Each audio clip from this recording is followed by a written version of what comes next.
We're live. Another episode of the Blathering Live. Hi, everybody. I'm Ken Knapsack, and we're here on a Monday. We got people in chat already. If you're listening later on the podcast feed, I thank you for keeping the podcast feed going in its 13th year. Appreciate you. I owe you all some episodes, or at least an episode of a Monday morning show. We might just wait till Monday. I haven't been in the mood to just get reflective on a quiet podcast. So I told myself to release the pressure. We are here. Ranger Donald's here. Captain Squirrel is here. Oh, yeah. Yarp, says Alan Smithy. Laserbolt's here. He's been flying around. Laserbolt, did you fly to San Luis Obispo yet? Let me know. Tully's here. Woo! Crafted Jedi's here. Check it in. Cameron Stewart. Michael McCarcel. We're going to have some fun tonight. Are we really? Is that a promise? Did I just make a promise I can't keep? Maybe. I'm drinking tonight, so maybe. Maybe not. I'm going to unveil the greatest video you've ever seen here in a little bit. I was home in my hometown this weekend just for a little bit. Central Coast of California, Pismo Beach, Rio Grande, Shell Beach, Avila Beach a little bit. We didn't get to Avila. Oceana, Napoma. I drove through them all. So if you're a resident of Central Coast, did you feel my presence? Let me know. Joey Beats is here. Says, what's up? Fire at a state park. Closing the windows. Oh, no. Have you got another fire? Oh, boy. Oh, boy. It was very hot this weekend, but I missed it. 96 degrees here in Burbank. But I was at the beach, 71 degrees. So we're getting back in the swing of things. Shout out to producer Steve and Alden Diaz, of course, of Any Time with Ken and Alden, who had a first go-around with the Blathering Backstage live channel Saturday night. 3.5 hours I saw. 3.5 hours. And I applaud them for that stamina. They had a lot of fun. I got some reports back from both of them. Excited with the experiment. That's going to continue to go. So if you subscribe to the Blathering Backstage, do so on YouTube. So we're going to get clips and things like fun little live streams with producer Steve, Alden Diaz, and the gang. Me might show up there. Everyone's checking in. Laserbolt was at 65 where he is today. Brian Tiller, the Moon Ager, says, I was in Santa Cruz of the weekend. Yeah, you're still about 2 hours north of me, but that's close enough. That's close enough. There was a Ken Quake reported in Central California, Central Coast of California, Central California, different world. A lot of certain kind of flags up there. Actually, my hometown does too. A lot of not only a lot of American flags in my hometown. And look, that's our flag. I want to get to the point where we all can still celebrate that flag. It's hard though. I see that flag. I assume a lot of things about you.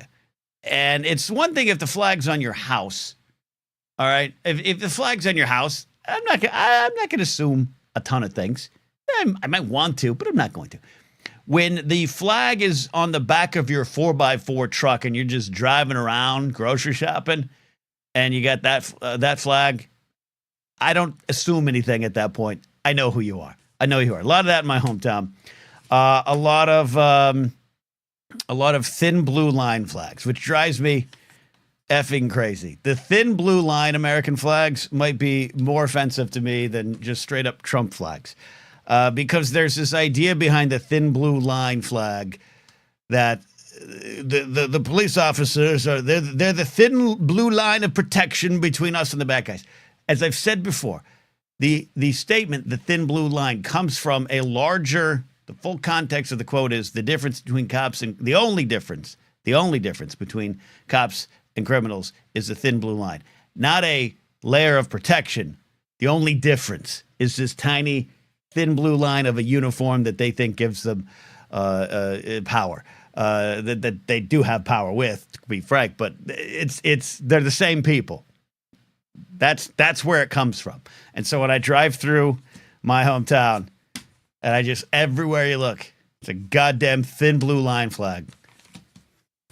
It drives me to drink. Ranger Donald says his blessed late mom lived in Santa Maria for a couple of years. Sending love to you out still, Ranger Donald. Hey, Santa Maria, good town. Leslie Bolt's right. A lot of the same mindset. Yep. A lot of the same mindset. I'm going to keep a little bit of politics. We're going to get to some calls tonight. I got one call lined up. Call in, everything. Producer Steve and Alden unveiled, I haven't talked to them in details. I haven't watched it yet because I've been traveling. But they've unveiled a new kind of caller screen system. Like you get in here, if you're a channel member, you call into this show. That's your privilege. Patreon supporters, patreon.com/catnapsuck. Get to call into this show. Anything you want, but you have access to the private chat when you're in there. When you post in, hey, here's what I want to talk about. You know what I mean? That way we can kind of figure out what we want to get to, maybe put things in order. But also, it's a practice to have something on your mind. All right, I'm trying to build this into a radio-like show, so don't just call in and be like, hey, I'm just hanging. Say something. Have something. Have a topic. Make a choice. All right? Like, look at that. I know what's coming with our first caller. Trey T's here. No, Trey T, you're not late. It's good to have you here. One of the things that happened late Sunday night is House Republicans unveiled the Medicaid portion of Trump's tax and spending bill. Very late Sunday night. Trying to meet a Memorial Day deadline. And long story short, it's obviously complicated as with any piece of legislation. They're trying to secure a $880 billion cut savings that is mostly through Medicaid and reductions in Medicaid and kicking people off Medicaid. And they want to help do this to help maintain a $4.5 trillion tax break for corporations and the wealthy and the rich. Because, the folks that can afford medical care, let's give them stuff. But folks like me struggling to make it through, who need that Medicaid right now, I'm on it. I wasn't always on it. Last year, I went to apply. I used Covered California, Obamacare, whatever you want to call it. And they said, oh no, sir, you're too poor. You go to Medicaid. And, it's weird. I reacted to that with shame. Oh, no. Oh, no. Oh, my. I've reached those depths. No, we all can reach there. There for the grace of God go all of us. And Medicaid has been a lifesaver for me. And I am on it, and I don't know. Does California invoke its own kind of states' rights, which I generally don't agree with states' rights, but if we're going to use it for good, can they do something to preserve it? It's hard to figure out which ways it's going to go. But until the Quinn says, but they said they weren't going to cut Medicaid. We're going to cut Medicaid. I hate to give this man credit because I absolutely despise him.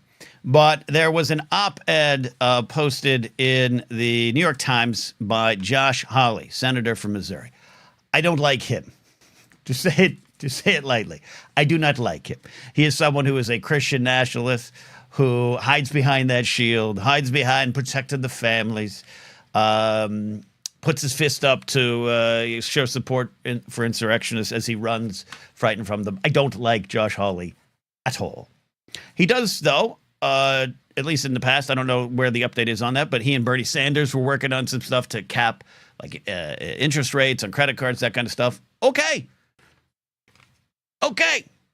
But I do have to give him credit. I have to, David. I have to. He did give a op-ed calling it politically suicidal if the GOP was going to concede to these huge cuts in Medicaid that provides health insurance to more than 70 million low-income Americans. He said it had to do with the Wall Street wing of his own party, and this would be slashing health insurance for the working poor.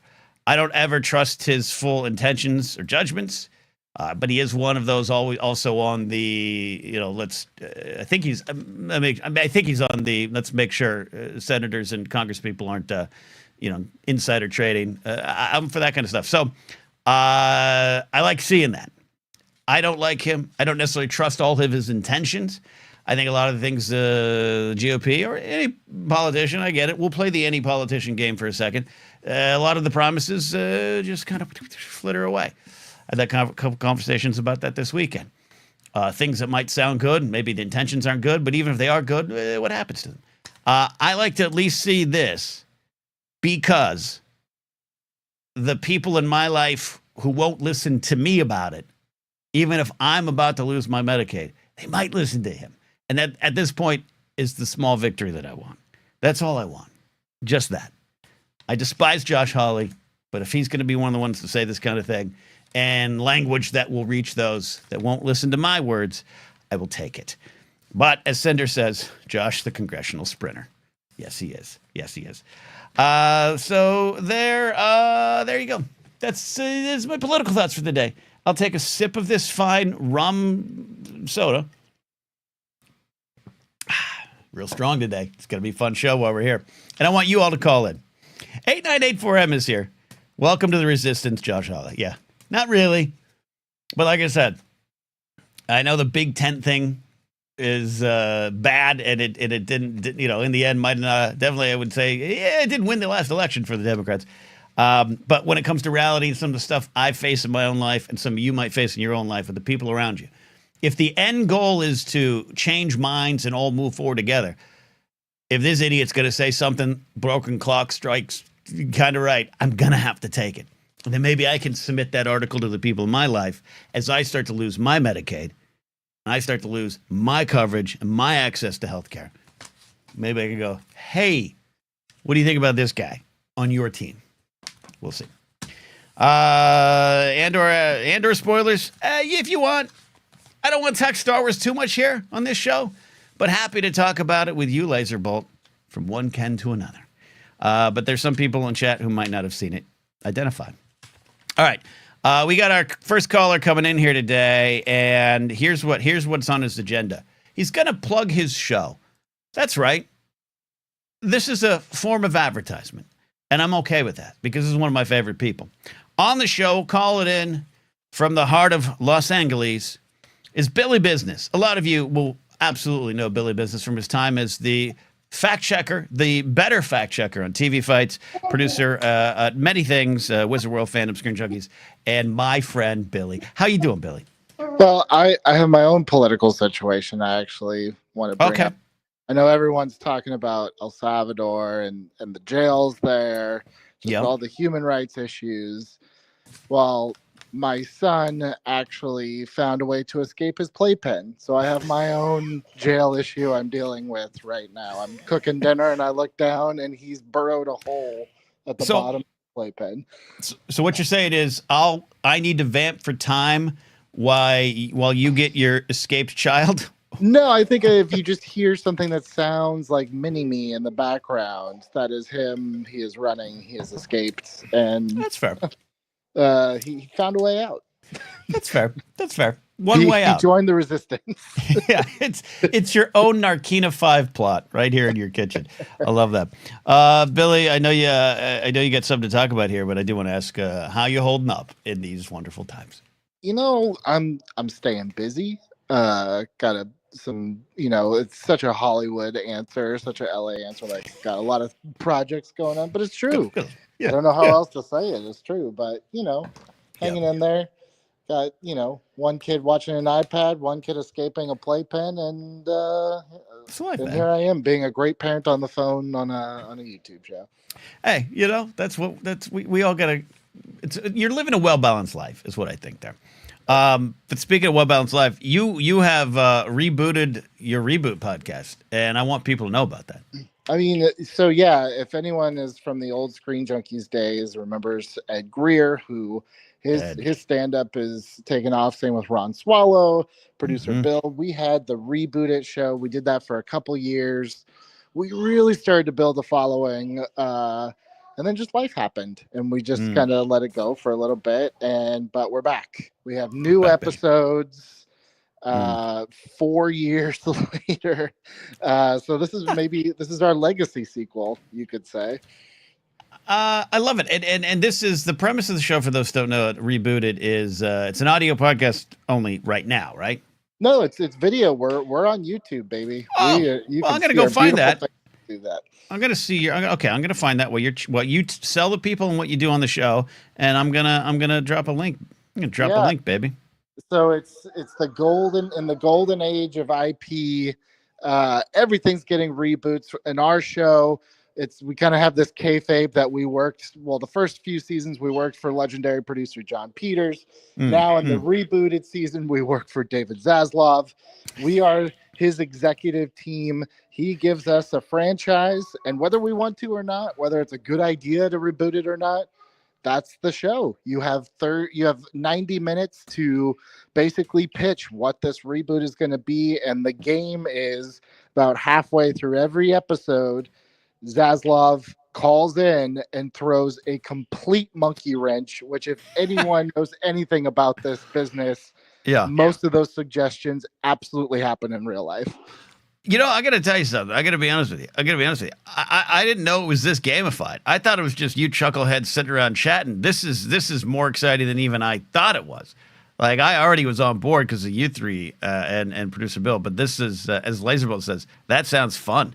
I want to play the game.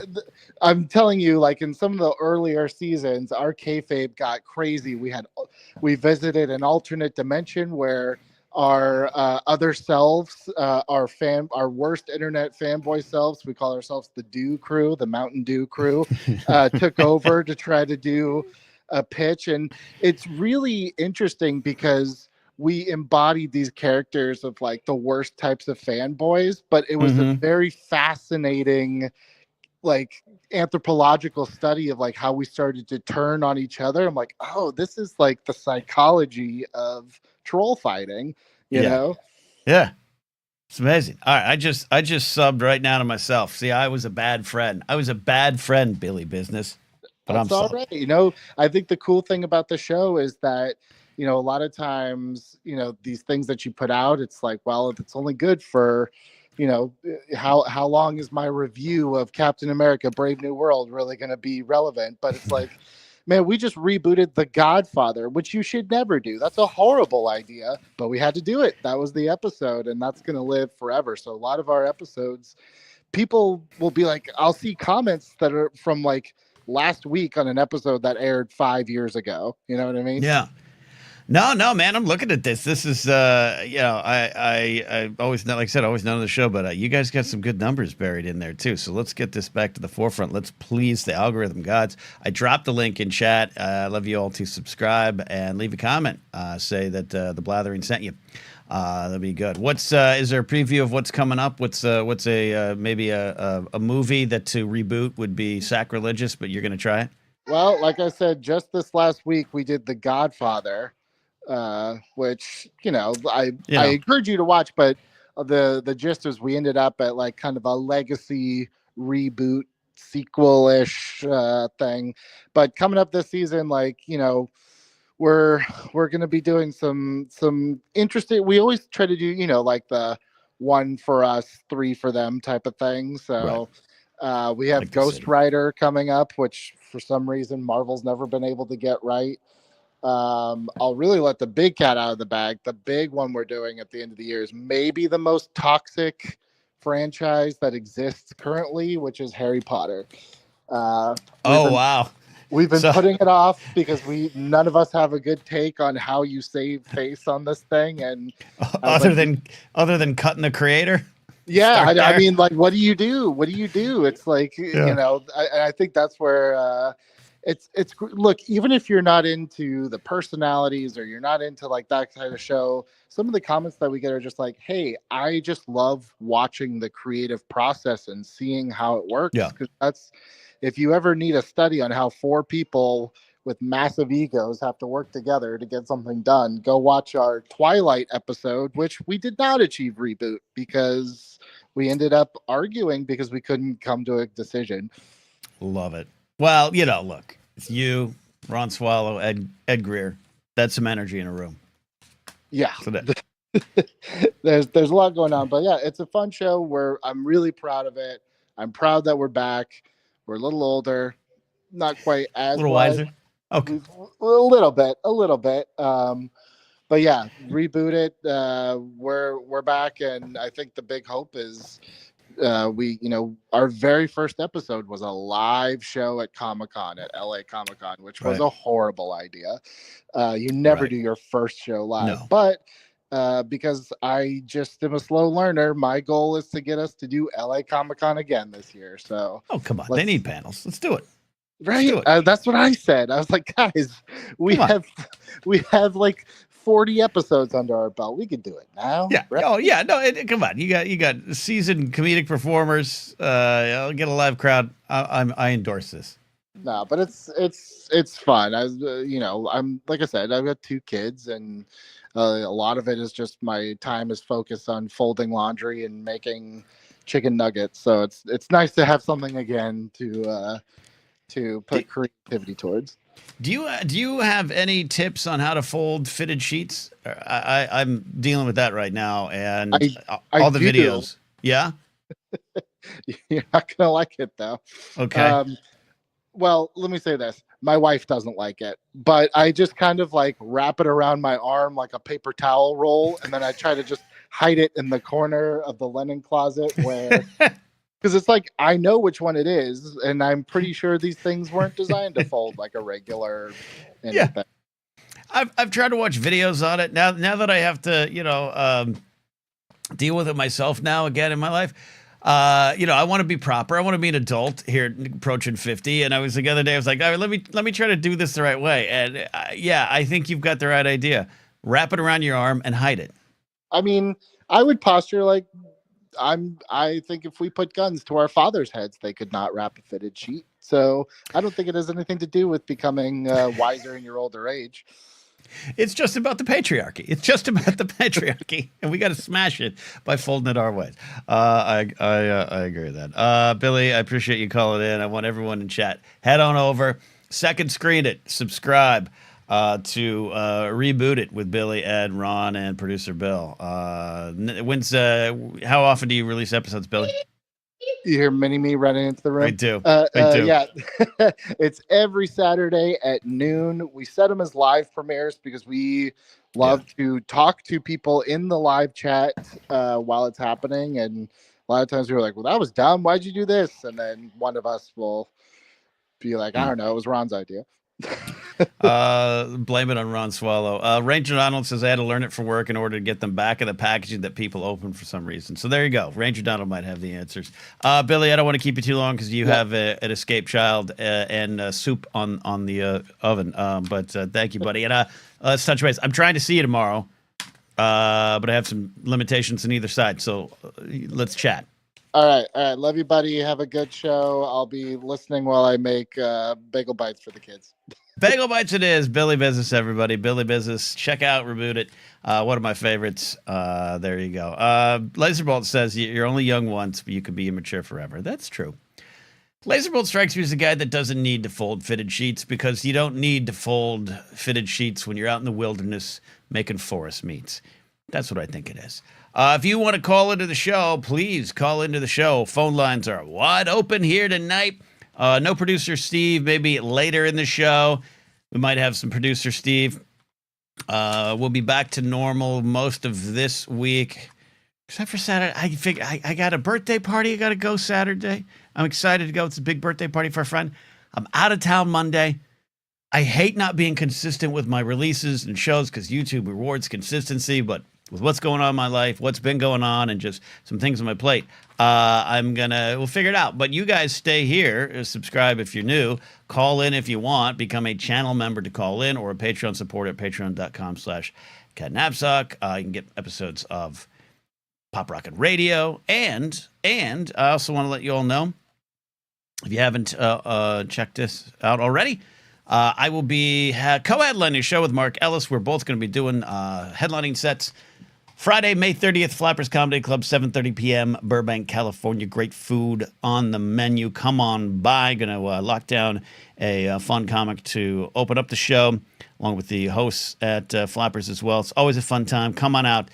Tickets at flapperscomedy.com or my social media sites or my website, catnapsock.com, which I still have to fix because it's only available on some browsers. And I have to contact the help section and at Weebly, my website people, and I'm not getting the help I need. It's just maybe I need to hire 8984M to fix it. Maybe. Dylan Barry asked a very fair question. What's a comedy press conference? I started this, my last headlining show in January. It's a good thing. It's just a Q&A. Mark and I do like to do Q&As, especially when we're on the road. And it is a home crowd, so to speak, of people who know us. But it's basically a Q&A, but I like to run it as if it's a press conference following a game or you know, you see it now with wrestling, the media scrums or whatever they do. But it's the audience and us. You get to ask us questions about our sets. It's a comedy press conference. So there you go. All right. I'm going to unveil something pretty special here. Okay. I'm close to going crazy. I have, a lot more free time on my hands right now, and as I figure out my life.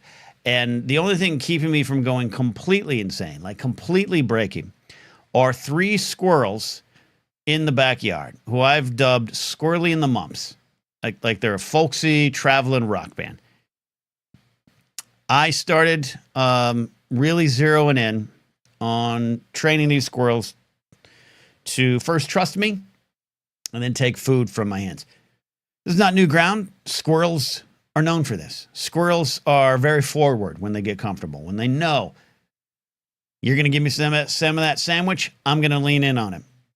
Years ago, my old apartment, my then roommate and I had a squirrel that we dubbed Chubby the Squirrel because we would, every day for lunch, around lunchtime, my roommate would call the squirrel, and we had a bowl full of peanuts, unsalted peanuts in the shell. And then we went to the hardware store. We measured this, and we got a specific size. We got a big long like plank, and we put it on our apartment balcony ledge and into the tree out in front of our apartment. And we built a bridge for this squirrel. And eventually we got it to cross the bridge and take peanuts directly from our hands. So, finally, LQ's here. She says it's squirrel talk time. Tully says you have DS9 time. I don't have time for that. I just finished Righteous Gemstones. I'm watching Hacks season 4. You know, I don't have all the time. All right, so I can finally say it took me a couple days. I lost a couple days to travel, but here we go. Here we go, everybody. This is big. You ready?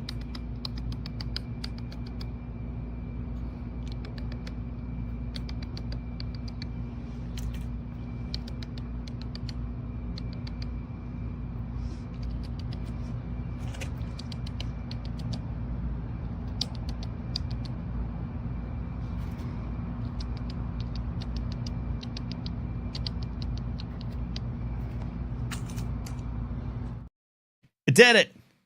Squirrely ate from my hands. And now that squirrel is out there every day waiting for more.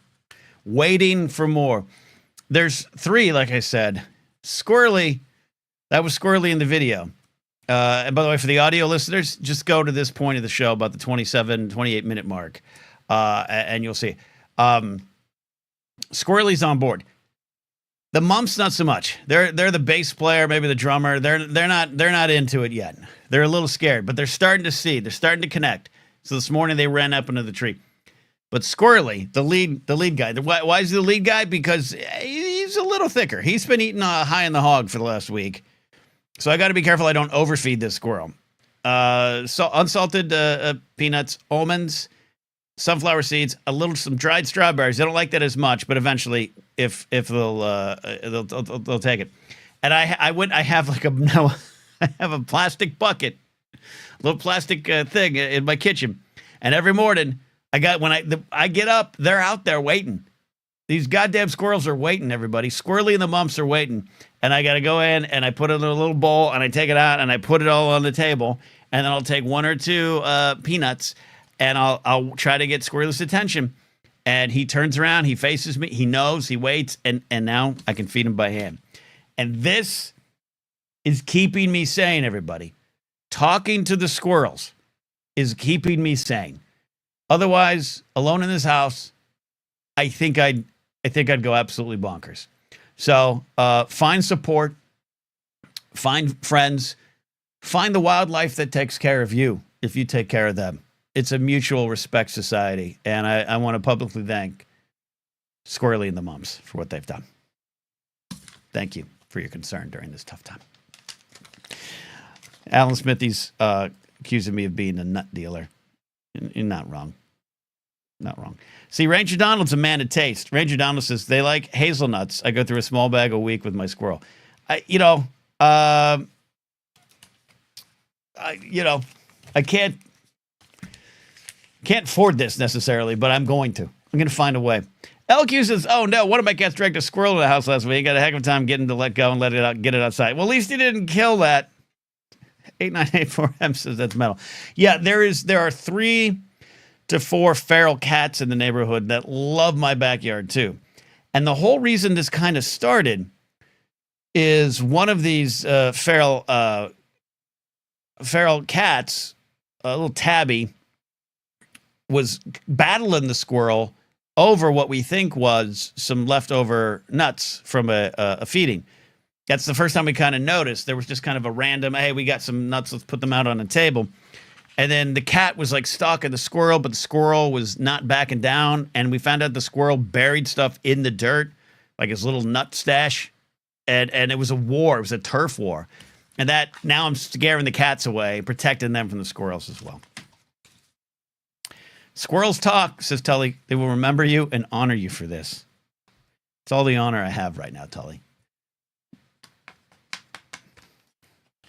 LQ, the update on the squirrel is, I saw the poor thing limping away. I grounded the cat for a week. No walkies. Oh, wait, you take your cat for a walk? I'm not a huge cat guy. I like cats, but I'm not a huge cat guy. I'm a dog, ferret, and squirrel person first.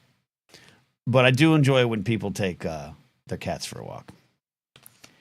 Yeah, Laserbolt, you're not wrong. And Laserbolt would know. He's probably dined with bears in the wilderness. If a squirrel can hold its own with a cat, it's not afraid of anything. This squirrel, I mean, he was really upset at that cat.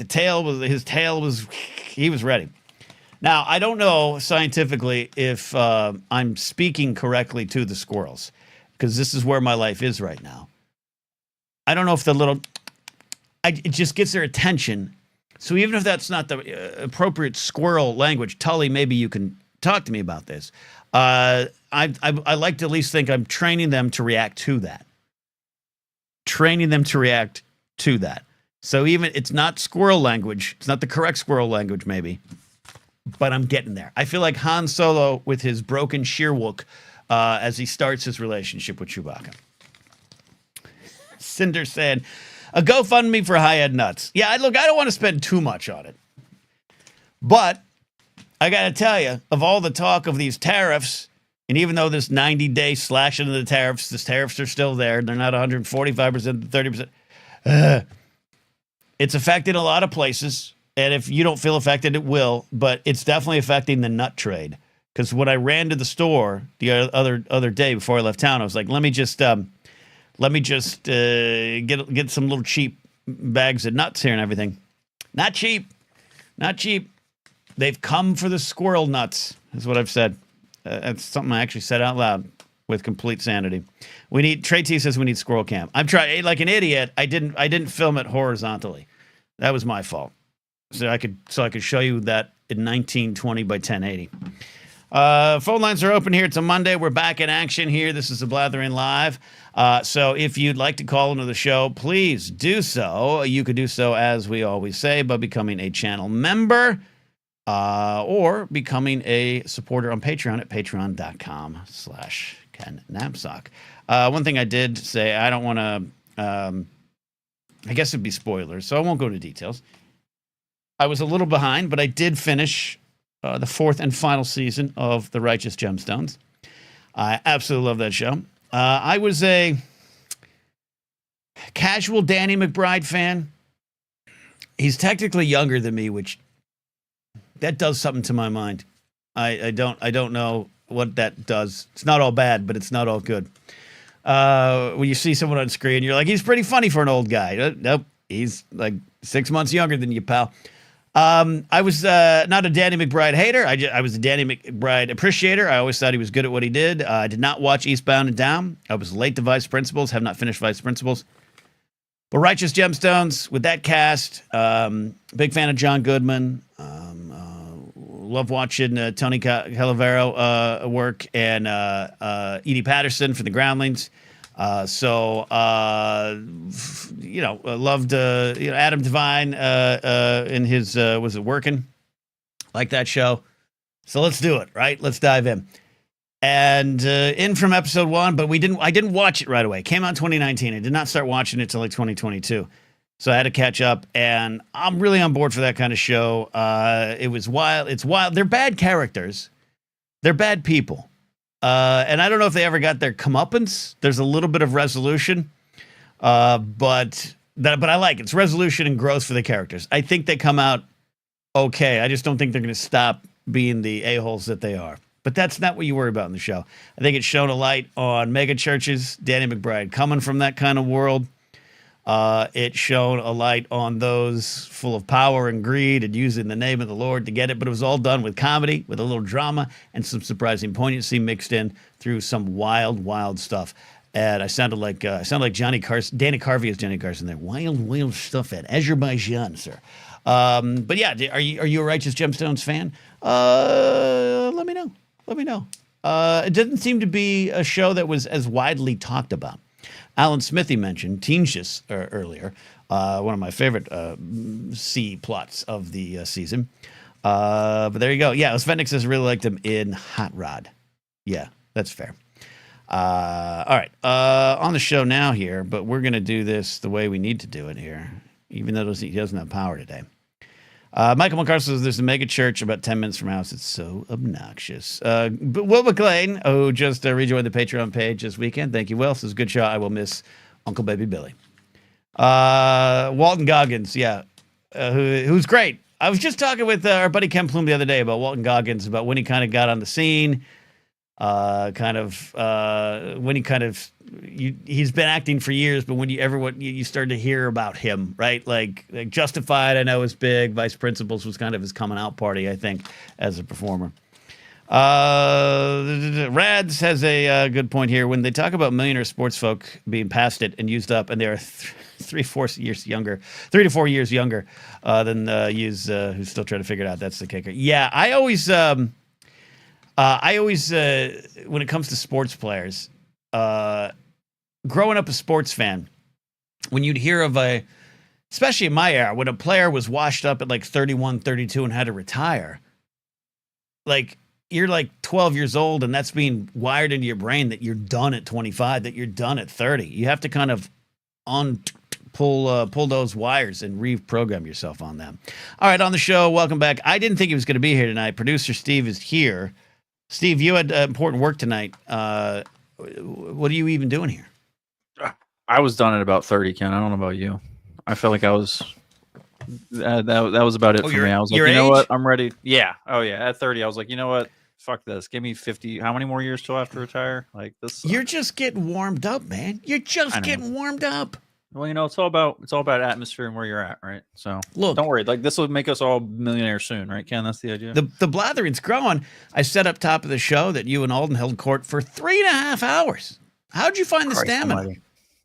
Well, that's the one thing I still have, I guess. But yeah, I remember most of that show. We had a good time. I heard you did some drinking. I did, but I think that was overstated a wee bit. You know, I behaved myself. Nothing was. I haven't had a chance to watch it. Nothing was reported back as bad. Okay. Good. I just want to make sure we didn't get in trouble or anything. That's all. No, Ken Plume was checking in on us. He brought snacks down to the basement. You know, made sure. Oh, okay. Yeah. Yeah, no, he likes to keep tabs. He likes to make sure the neighborhood's clean and safe. You kids don't drive too fast. That's what he's doing. Chris Ryan says 50. This getting older thing is bullshit. Yeah, it's bull roar to me too. Especially I went to, I was in my hometown for about a day and a half this weekend, and you just see the old haunts, but the old haunts aren't even the old haunts anymore. The ghosts are gone. I'm so old, I've been out of that town for so while, the ghosts aren't even there. You can't even go to like, oh, that's that bar I used to hang out with and try to flirt with that girl. It's gone. It's done. Yeah. It's done. Oh, I'm sorry. Yeah, no, I hear you. I'm one of those people who, like as we've talked about before, I'm not really like from one place necessarily. So I don't have like a lot of old places to go back to necessarily as much, but I totally see what you mean where you go back to somewhere familiar and no one else is around or everything has changed. Look at us. Look at us, Ken, complaining about change. I have no choice but to change. Look, man, you're just hitting your prime, man. That's the idea, right? I always say when the person I was at 35 wasn't the person I was at 30. The person I was 38, 39 is when I got out of the day job and started this last 10 years. And now here I am on the cusp of a new kind of period of life, a new 10 years to build on. That's kind of exciting when you put the drink down.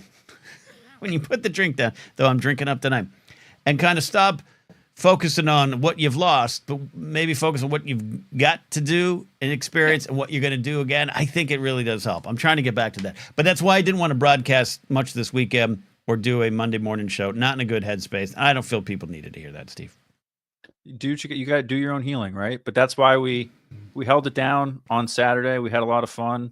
Yeah. I told people that you were incapacitated in my basement and had to do a whole bunch of like saw like puzzles and games to get out. So we figured we had to explain why you weren't there since we were, people didn't want people to think we were just taking over, I mean, but you were taking over. That's what we want. That's all right. It's what the Blathering backstage is for. It's holding the fort down, Ken. It's a whole nother vibe. Well, you guys held it. You guys held it quite well. We had a lot of fun. I'm very grateful for Alden. Thank you again to him for putting up with me for 3.5 hours through all the nonsense. He was a great co-pilot, and we did an amazing job with having so many people. We had so many calls, Ken. They were on there forever. It was really. Yeah. So now people want to hang out with you because I've got no calls tonight other than you and Billy, which is a lot. Well, I think it was more of a, Ken is away, the kids are out to play vibe. It was Saturday night. It was a little later. It was later. We started at 9 p.m. Eastern. It was just a different, and we went 3.5 hours. So honestly, Ken, I might have just burned everybody out for like 2 or 3 days.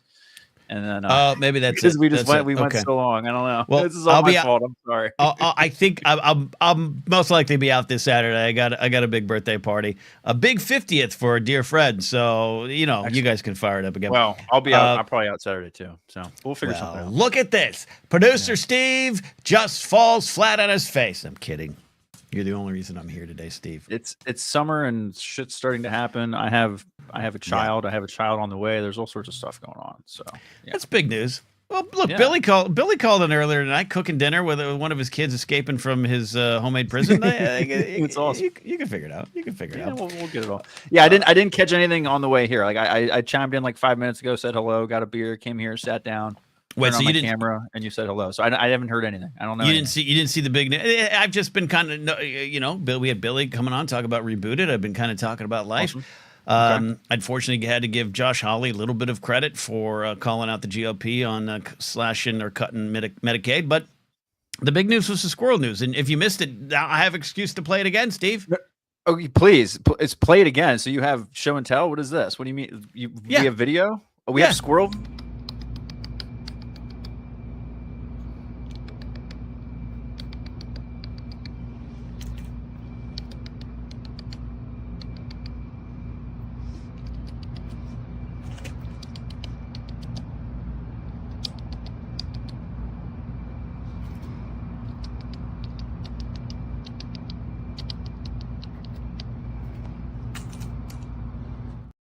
Okay.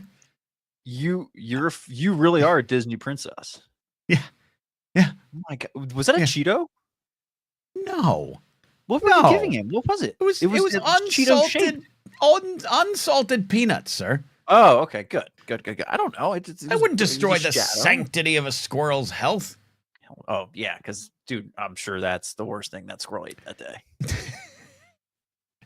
I don't know where it's getting his water. That's like this is elevating rather quickly. Where I'm gonna make like a squirrel hut that's gonna have like water, food station, maybe a book to read. What's happening? Yeah. Sean McCabe says I taught him that in New York City. Yeah, the rats in New York City are laughing at your California squirrels. You don't know how to survive. You wouldn't last 5 minutes in this hard streets in New York. But the rats in New York, man, they've got to survive. There's no grace and love there. They gotta pull out a pocket knife and fight for what's theirs. That's what's going on. Now over in Long Island, it might be a little different. I don't know. Maybe that's a little different. But Manhattan, Times Square squirrels. Oh, they're in it. They're in it. That's a fight, man. One thing you unveiled. How did this work? Yeah. Go, please. You unveiled the topic wheel, or it did. How did that go? We did the wheel of topics, Ken. So the wheel of topics was great. The wheel of topics I created as kind of like a get out of jail free card, and I can't wait to use it here. If you will be so kind of gracious with it. The Blathering backstage, it's a laboratory. Yeah, exactly. It's absolutely a laboratory, and a spot for the clips. And by the way, not for nothing, one of our shorts hit 1,400. Wow. Was it the gorilla? No. I thought it was going to be the gorilla. It was the Andor one. Oh, nice. Yeah. Cool. So there you go. That's going to help the channel grow. Anyways, help this one and help that one. That's the first short I ever put together. Look at that. Look at us. Like ever. Yeah, I know. Look at us. Now I want some wings. I need some wings tonight. Okay. Ooh, I haven't had. You know what? Speaking of wings, and speaking of, you'll appreciate this. I was a little embarrassed to talk about this last week. Ken, do you know where I went to for Cinco de Mayo? For Cinco de Mayo, you went to. Please, if you guess this, sir, I will give 10 memberships. Oh no, the pressure's really on. On Cinco de Mayo, which was a Monday. Yep. You got off work. You grabbed the wife and the kid. Yep. And you went to a Ruby Tuesdays. Damn, you were close. We went to Applebee's, Ken, and I haven't been to Applebee's in 15 years. I almost said Applebee's. I just didn't know if Applebee's translated to the other regions.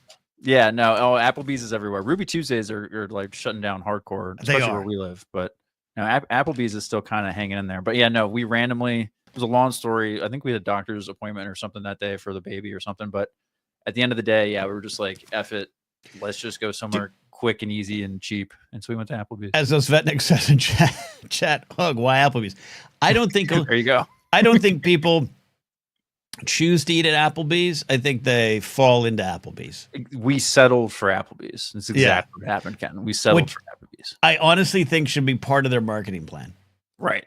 You don't get in the car thinking we're going to Applebee's. It's you drive by the Applebee's and say, oh shit, there's an Applebee's right there. That's okay. So we have an Applebee's like in our back pocket. If we can't think of anything else in this vicinity here, we can go. We can at least go to Applebee's. Now I will say this in my hometown. In my hometown at one point they did open up an Applebee's. It's gone. It's something else now. But at one point it was an Applebee's, and there was a little bit of my hometown is small but bigger, and definitely bigger than it used to be. It's kind of there's traffic. There's a thing now. It's so cute, but it's bigger. But at the time, it was never a podunk. Like when I moved there in '82, a little more podunk than it is now. I don't want anyone to get the wrong idea about what I'm about to say. But there was an Applebee's, and it was like, ooh, an Applebee's, right? So people did choose there. So I think if you and I could set the parameters in those kind of situations, a little different. But in a normal, larger functioning city in which there are many choices, no one chooses Applebee's. Exactly. And yeah, in the Northern Virginia region, there is a lot of choices. There's a big foods. A lot of people would say the food up here is like mixed, but as far as quality, but there's plenty to choose from, whether or not it's good or bad.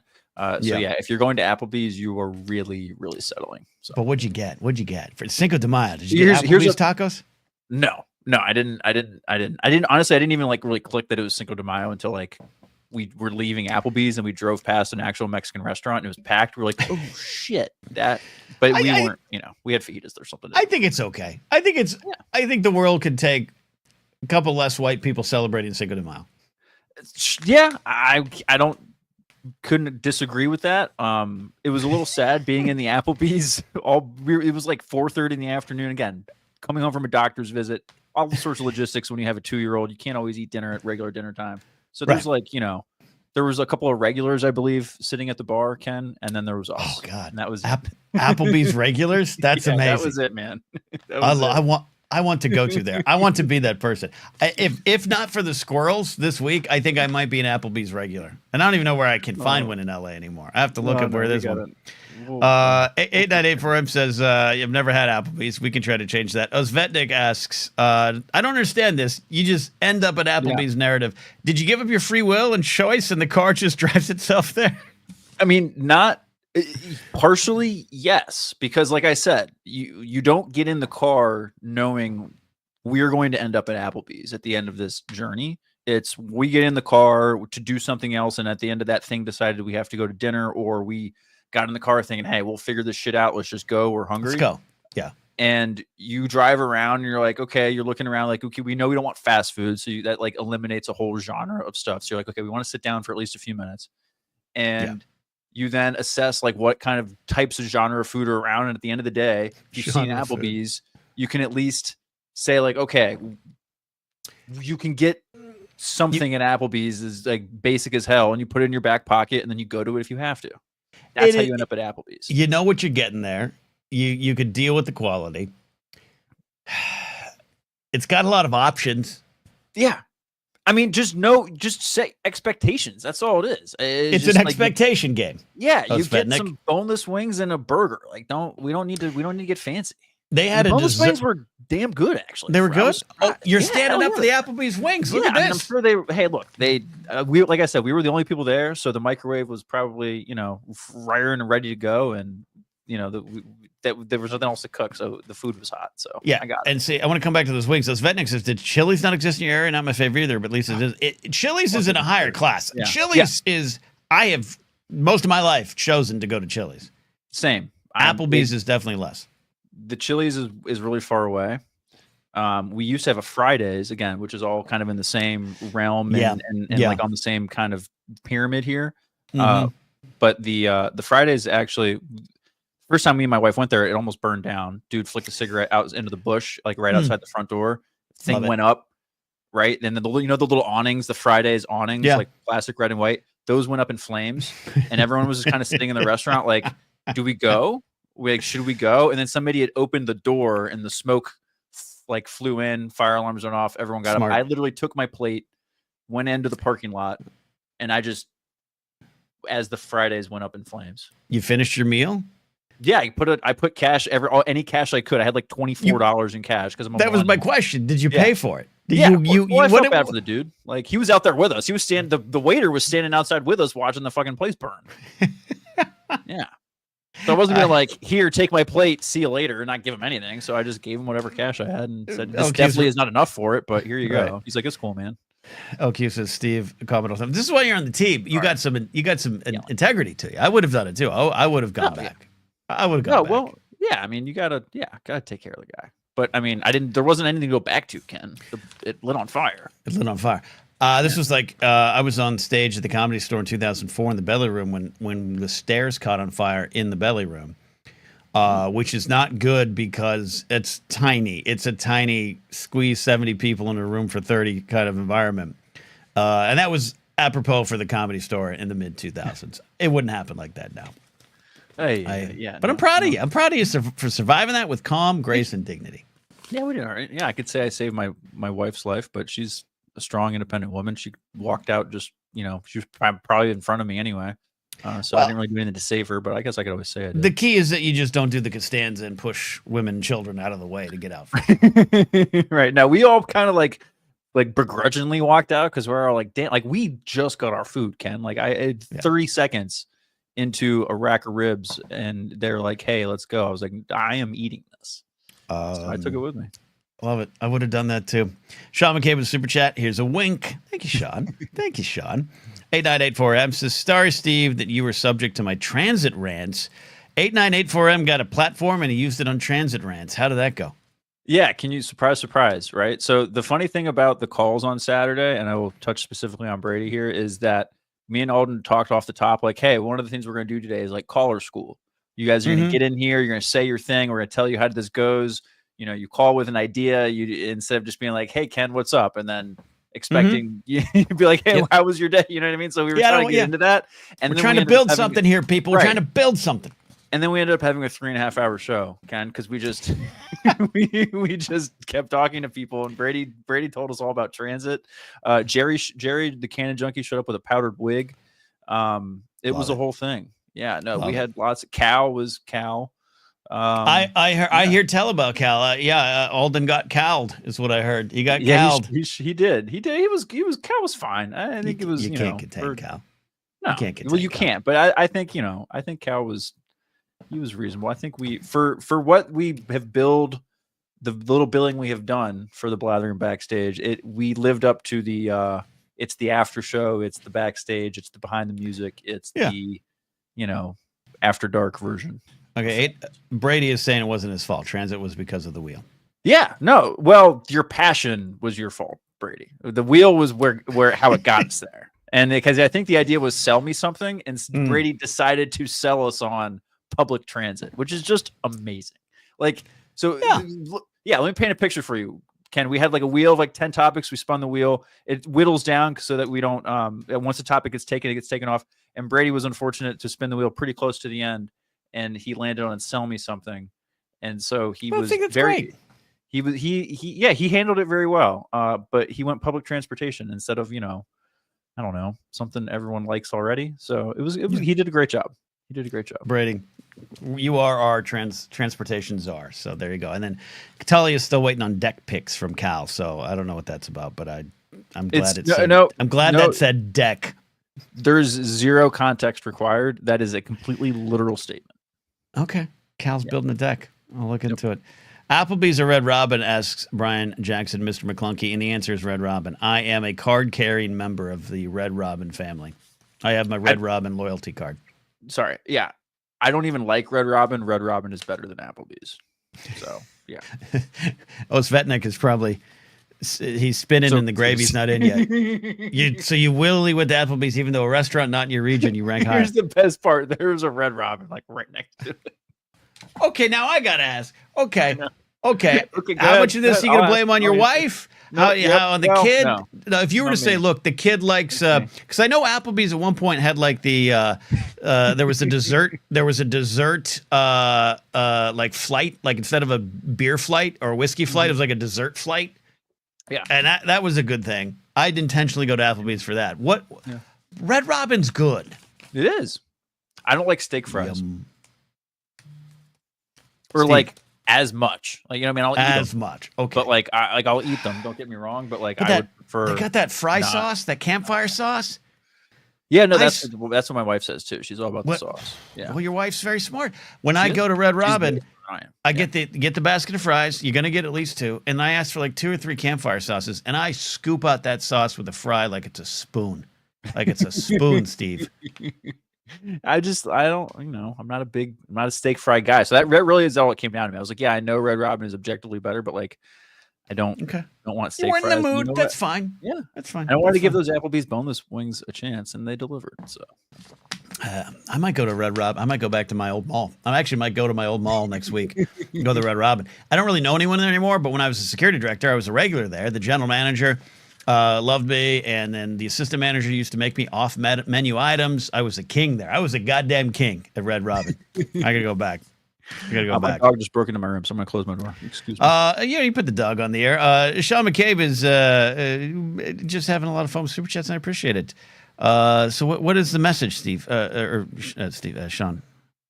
So here's a wink. R, double. What? Sean, are you trapped? Are you trapped on an island and you're trying to use super chats to communicate to us? Is that what's going on? This is great. This is amazing. When Steve comes, okay, Sean? Sean, wink, blink, blink twice. Are you trapped? Are you trapped in the bottom of the Barclays Center? What's going on? Let's get you out of there. It's free. Laser Pulse says steak fries with gravy is winning. I have some frozen. I got to clean out the fridge and the freezer. See what's in there. You ever have to just take stock after a while, Steve? Oh yeah. Where you're like, look, the economy's getting worse. Those tariffs are still here, and I got to see what I got left to eat. So I've been on one of those things. I got a bag of frozen steak fries. I think that might be my dinner. Okay. Well, you gotta have. It's just the steak fries. We gotta throw something else in there. Come on. 898 firms. Is this what happened? Is this what happens on Gilligan's Island? Essentially.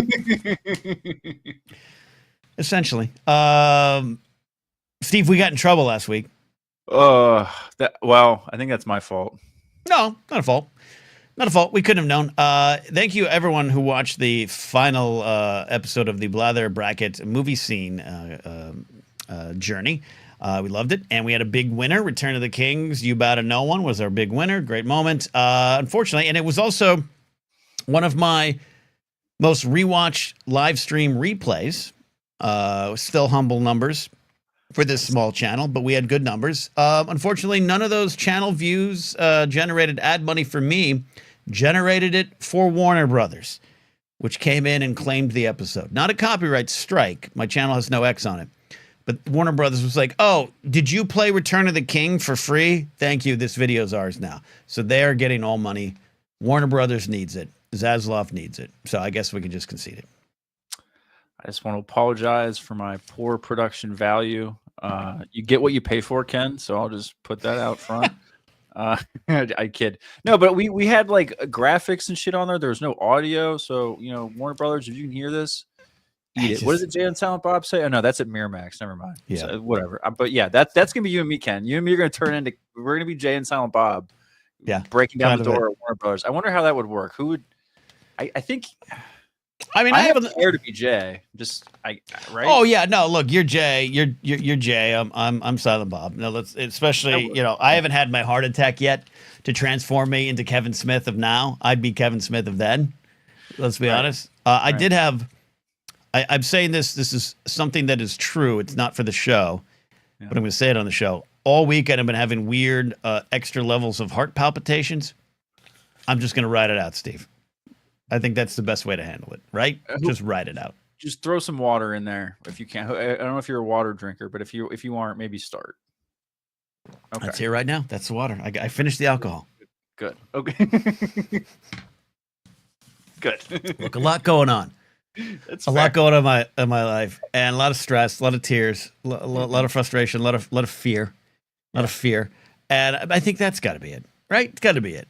It's not because I'm 49 now, and I think when did Kevin Smith have his Widowmaker? My dad had his heart attack at 64. I've got years now. Use that Medicaid now. Yeah. Yeah, you got plenty of time. So, and by the time 64 rolls around, you'll be able to sit on your couch, and that ab belt might they'll invent an ab belt that actually works. Who knows? And you won't have to worry about it. There you go. All right. Yeah, we're almost done here tonight. If you want to call in, I want to take your calls. Oh, Kevin Smith was 47. I've surpassed that. I'm good. You're in the clear. He's 47. That's I worked with him then when he was 46. Wow. He was only 46 when I worked with him. Okay. Chris Rhines is right from Braxium. Stress is a mother bleep. There you go. This is good to get back into the routine tonight. We do have a call. There you go. All right. Should we pick up the transit rant, Steve? Absolutely. I think he's calling in to defend himself, which is totally fair. Okay. Blame, but I'm always happy to see him. Let's see. 898 for Brady. Defend yourself, or what is on your mind tonight? Hello. I don't need to defend myself. Transit speaks for itself. God bless you. God bless you, Brady. Just wanted to call, just say, we love you, Ken. Thank you, Brady. I appreciate it. It's been quite a month. It's been even worse week, but I'm feeling okay. So thank you all. Yeah, and you know what? I'm not religious, but I'm praying that that heart palpitation is just nothing. It's just something, something else. It's just stress, man. It's just a lot going on. Maybe too much caffeine, not enough good food. I'm gonna get back in the gym, the actual weight room tomorrow in my garage. I'm gonna go for a little, too much alcohol. So why head to the gym? Go for a nice walk, get some fresh air. I'm gonna be okay, Brady. But I appreciate your concern. And what TikTok tells me is that you can eat junk food, but just add some veg in there, So I can, if I go out tonight and get a 2 cheeseburger meal, number 7 at McDonald's, and I go home and cook some broccoli and maybe put it in the middle of it, I'm okay? Yes, that's definitely how it works, yeah. Okay. Addie's not here, our president professor of smart things, to tell me that this is not true. So we'll go from it. We'll go from there. Yeah, I hope no dietitian is actually watching or listening to roast me in the comments. But Michael McCarsell, who's a detective, says don't listen to him. All right. That's fine. Brady, what is on your mind tonight? That was it. Just want to say that we love you, Ken. Okay. And rooting for you. And thank you. Yeah. I appreciate it. You see that, Steve? You don't need no topic wheel. I was gonna say this actually is like the perfect time for the topic wheel, but yeah, no, you're right. The love is all you need sometimes. All you need is love. Brady, thank you very much. Pretty soon we're gonna get some Chinese food together. Okay. Oh yeah. And we're right next to 626. I know I got some recommendations. Okay. I thought you were gonna say we're right next to an Applebee's, and I can get you in. But I've never been to Applebee's. Okay, you haven't been to Applebee's, but what is your favorite? What's Brady's favorite chain restaurant? That's not a fast food. That's a sit down, tableside service, menu, a theme maybe. What's your favorite restaurant? Nostalgia Rainforest Cafe, but I think they're gone now. Mostly gone. And the CPK count? Yeah, absolutely. CPK count. CPK. Yeah, Steve. That CPK's that's a theme. California pizza. That's a theme. Oh yeah. Yeah. Okay. CPK was my I have a personal history with CPK because that was famously where I took all my first dates. Young adolescent Steve. I was like, I had a reputation.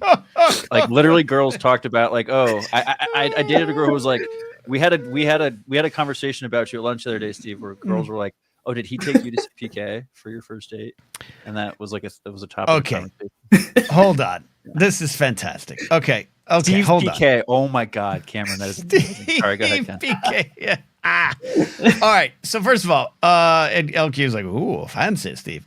Look, man, this isn't a mock. This is a laugh of we have those places and those routines. And when it comes to like dates, I'm talking just specifically relationships, social calls, that kind of thing.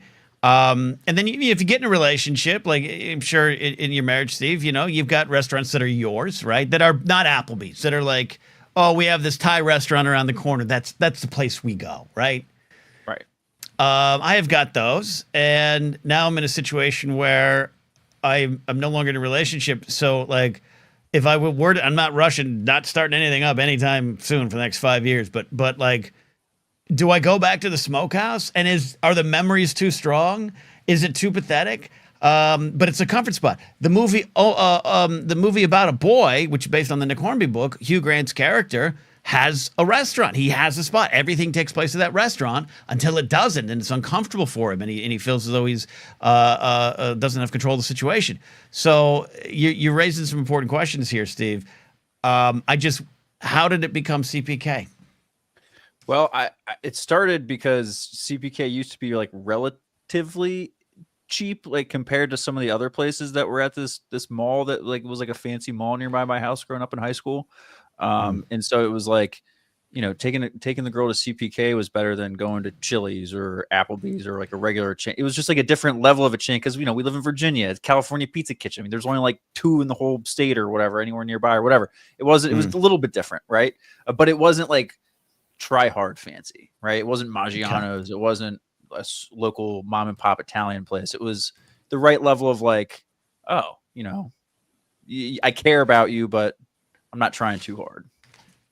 I like this. I tried way too hard to be cool as a kid, Ken. I tried way too hard. But I want to know.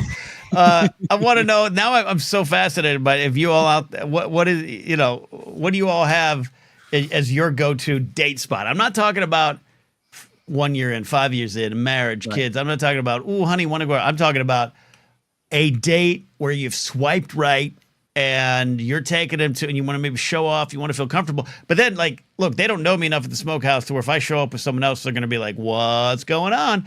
But there are those kind of spots. Does anyone at CPK, when you brought a different date, Steve, were they like, hey, what's up, long hair? You here again? Well, yes, because again, high school, early college, all the hosts or all the hostesses were girls from my schools and everything, some of which were in too small of a town thing. Yeah, Ken, it was a thing. Yeah. Okay. This is fantastic. Brady, before I let you go, any thoughts on Brady. this? Yeah, Brady's still here, please. Brady's still, he's silently in the corner. I'm not one to judge. I don't have enough life experience to have a spot. Okay, we got to give Brady a spot. That's what we got to do. We got to give Brady a spot. Tully used to take people to the Circle K, or they say no, not a date spot. Okay. All right, Brady, thank you. I don't want you to get drug into the city further because I'm not done talking about it. But Brady, thanks for your call. And thank you for having me. Love it. Because look, romance to me works best when there's some comfort, right? Yeah. Well, for familiarity. Familiarity. Comfort. Yeah. Well, sorry. I didn't mean to step on you. Comfort is confidence in a way, right? Like Lovely. you can derive comfort from, if you are feeling confident, you can allow the comfort to bake in. And so that's why you made a good point earlier about like, is the smokehouse a bad call? I don't think so. Because if it gives you confidence, if you can, I think part of conquering your emotion here is like taking ownership of the smokehouse emotionally and mentally. Right. It's not right. It is yours. And some of those, there you go. Some of those maybe not so great memories, or memories that are heavier to hold on to now, or just kind of part of the battle scars that you have about the place, and that builds the character for it. Just like, food Face the builds ghost. character over time. Yeah, I mean, I like it's not even because they're not ghosts. It's you, right? It's all part of you. So it's your experience. It's your mindset. So I love this. Now it's your thing. If Smokehouse is your thing, it's your fucking thing, man. It's my thing. I'm the cheese toast guy. That's Dude, me. I crushed it taking girls to CPK from like 17 to 22. You know what I mean? Did you? It's over now. It's over now. When you took these young ladies to CPK, did you at one point when the waiter came over to the table? Did you did you say the lady will have the cheeseburger pizza? No. I was never an order for. I'm 34. I don't even order for my wife if I go to somewhere fancy. Are you kidding me? Nah. Don't do that. Don't do it. Yeah. At the end of my door. What's that? Sorry, if I'm fancy, I'll open the door. No, I'll open the door. Yeah, no, yeah, absolutely. But that's fascinating. I have no plans to enter back into that arena anytime soon. But so hopefully the Smokehouse has been here 70 plus years. It will still be there. But I could switch it up, right? I could choose a new leaf. I could go to Musso and Frank's or something. I could find another spot and build a new me, but that doesn't seem right.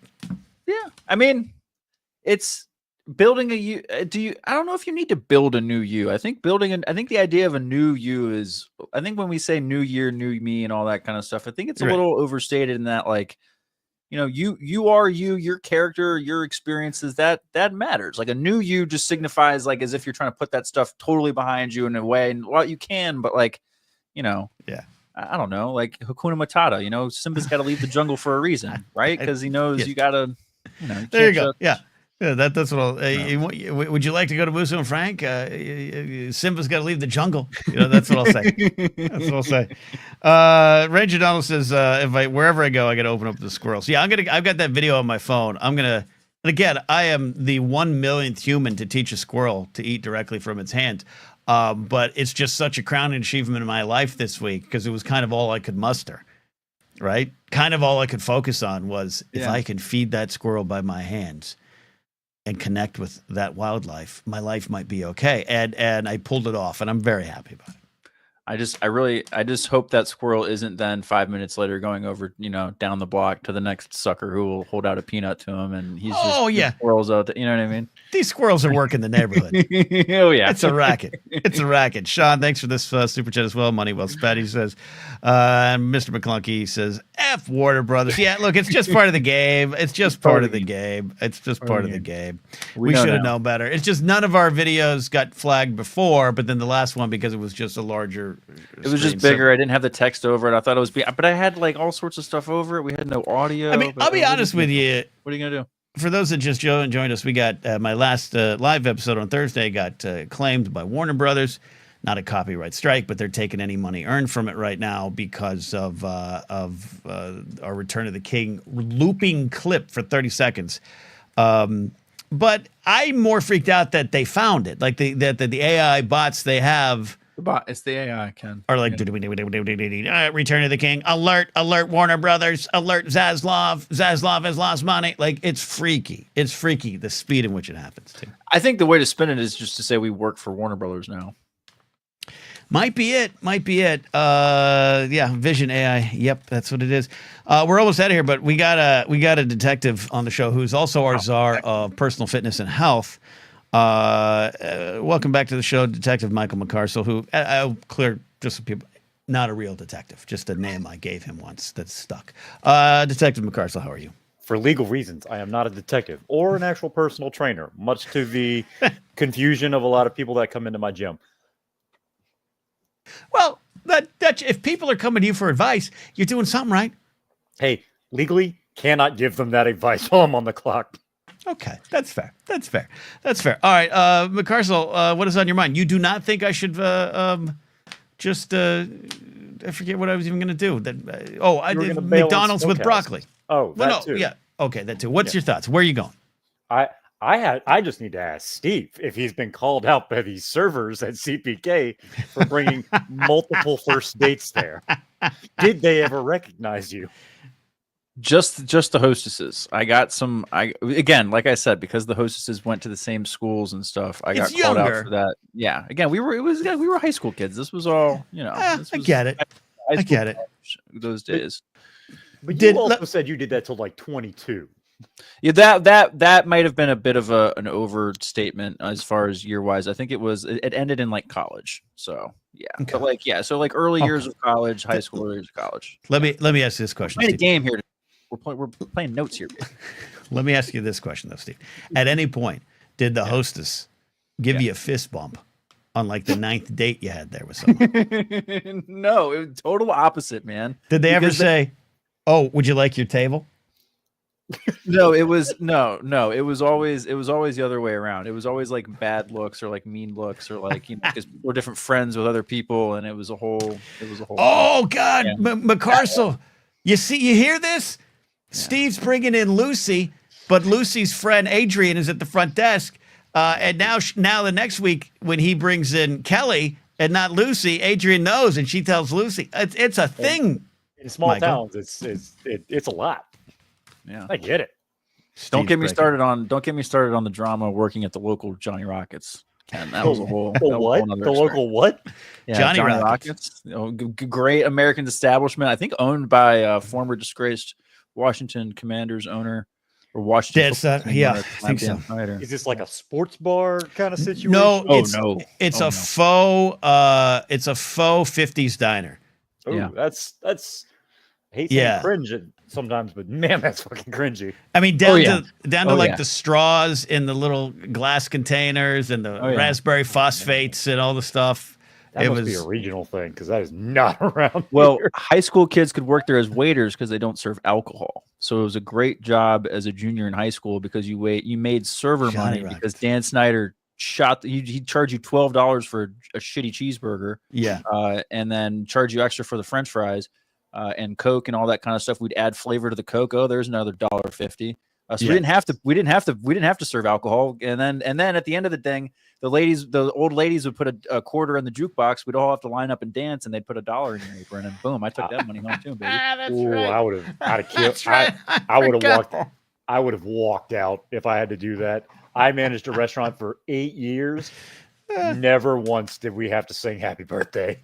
I would have walked out if they tried to get me to do that. I forgot, Steve, that was part of the appeal, right? You got to dance around to like rock around the clock and stuff. Oh yeah, we danced. All like the 50s stuff, Saturday Night Fever, all that stuff. Oh yeah, we did. Me and one of my other buddies, we did a bit. Like at the end of that, I'd jump into his arms and everything. Oh man, the old ladies loved that shit. The old ladies love that shit, indeed. Yeah. Holy shit. Detective McCarcel, what is your favorite bad restaurant that you still stand by? Not that Steve's standing by Applebee's, but and where are you taking dates to? I know you're happy and healthy in a relationship, but where did the relationship start?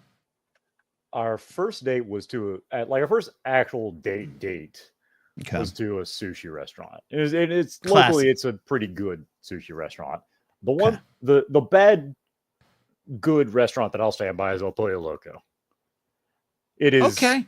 It is walking distance from my work, and if I order something different, sometimes they call me out. On more than one occasion, they've been like, "You got something different today." Great. I love this. I almost stopped going for a week after that first time that happened. My grandparents, rest in peace, both of them, Babushka and Grandpa, they would go to the same El Pollo Loco in Fullerton. They lived in Anaheim. They get on the 90 freeway. They get off. And there was a Pollo Loco, no joke, 3 minutes from their house. They drive to this very specific El Pollo Loco in Fullerton every day, including holidays, to the point where one day for Christmas, I think it was, or maybe Thanksgiving, they showed up and the managers had set up a tablecloth with candles and like holiday decorations for them. So I have a special place in my heart for El Pollo Loco. That's delightful, though. That's actually pretty lovely. It truly was. And they would bring their own stuff because they cooked and grew a lot of their own things. So my grandma would make this like cheesecake that wasn't even cheesecake. It was like cream cheese and whipped cream, and it was wonderful. They'd bring cheesecake, homemade bread, veggies from the garden, cucumbers and stuff, and people would see it, and then they go to the counter and try to order the cheesecake, and the managers would have to be like, "Oh, that's theirs." It was the most delightful thing. I love that your grandparents just mafia boss their way into. Yeah. Oh, my grandpa, look, I'll be honest, my grandpa, bit of an asshole. he survived World War II fighting for the Russians and then getting captured and being forced to fight for the German army before he escaped. Right. He then came to America in the 50s as a Ruski and had to fight for his right to stay here. If the chicken wasn't to his liking, he made a stink, but he was 5'1" and shrinking by the time he got to this Pollo Loco, so they never took him too seriously. And anytime I showed up with them, I would go back and either leave a higher tip or apologize. And they didn't care. They were like, we know Dimitri. He's all right. That's fair. I've been to a Ruth's Chris with my fiance's family, and I know how much my future father-in-law makes, and I still felt like I needed to leave a tip when we went because he is a stingy fucker.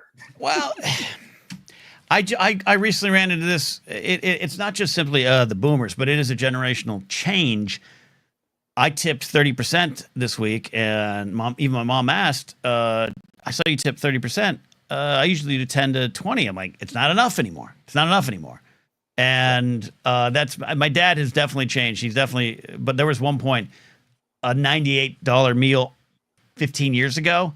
So who knows what that'd be now? And he left a $2 cash tip, and I went back and dropped a 10 spot. But to him, he wasn't being like he was like, crown me king. I left you a tip. Like, you great, thank you for the service. Like, he thought it was a good thing. He wasn't being an asshole. But I'm obsessed with the tipping styles of generations. All right, McCarcel, did you answer? So that's your what's your date spot again? Our date spot. Sushi was the first one. Yeah. But you got it. Is there a McCarcel spot? I mean, she definitely has the ones that she prefers. I rather just cook. But if she has a choice, Steve? I mean, I'm kind of with him. I'm a cooking guy myself, but it's all right. Now, if she has her choice, we go to Outback. Piece. Outback's her like simpler date night. She's a big steak gal. So good one. I like that. Either that, but admittedly, for her girls' nights, Chili's. They go to Chili's. See, obsessed with the triple dipper. Triple dipper. They went to Chili's like for a month straight on like a Tuesday, every Tuesday for like a month, and all just got the triple dipper and a margarita, and they were perfectly content. You know what? This. Love it. I love it. What's your favorite meal to cook, Michael? I like making I like making a good stir fry. It's nice and simple. Now the crawfish is a big one, obviously, from where that's right. I am. You're from where you are. Okay. But I usually only do that on holidays. That's me and my dad cook bowl of crawfish. That's good. We do it for Easter. We'll occasionally do another one during the summer. Not so much anymore because crawfish prices are outrageous now. Because when I was a kid, we boiled crawfish. Love it. Oh God, all throughout the summer when I was growing up, and like I learned at a young age how to do it. And I don't have a pot, I don't have a burner or anything like that, but he's got everything we need. So Dad's got it. Dad's got it covered. Important question, LQ. What's in the triple dipper? Whatever you want. Yeah. Whatever you want it to be. It's a variety thing. You pick like from their app menu, you pick 3. So usually my fiance gets like the sliders, the chicken tenders, and the mozzarella sticks. Okay. Yeah. There you go. It's an appetizer bonanza. Michael, I appreciate you calling in and sharing your knowledge. And thanks for keeping me honest on my health in chat. I appreciate it.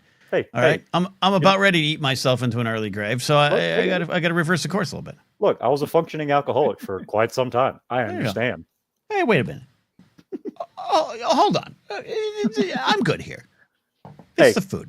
I managed a restaurant, and I would very much go in with liquor in my coffee on a regular basis for a couple of years. That's just a smart strategy. Depending on what time of day. If I was going in for a closing shift, wouldn't drink. If I was going in for a morning shift, Bailey's in the coffee. Life's about balance, you know? No one's judging you here. Maybe just a little legally. All right. Thank you, Detective. We'll talk to you. Take care, man. Steve, what's the favorite thing you like to cook when you're feeling it? What's and outside of the sauce? I know you do a Sunday sauce. Bastard. Because you're an Italian Catholic or whatever. Yep, or whatever. Yeah.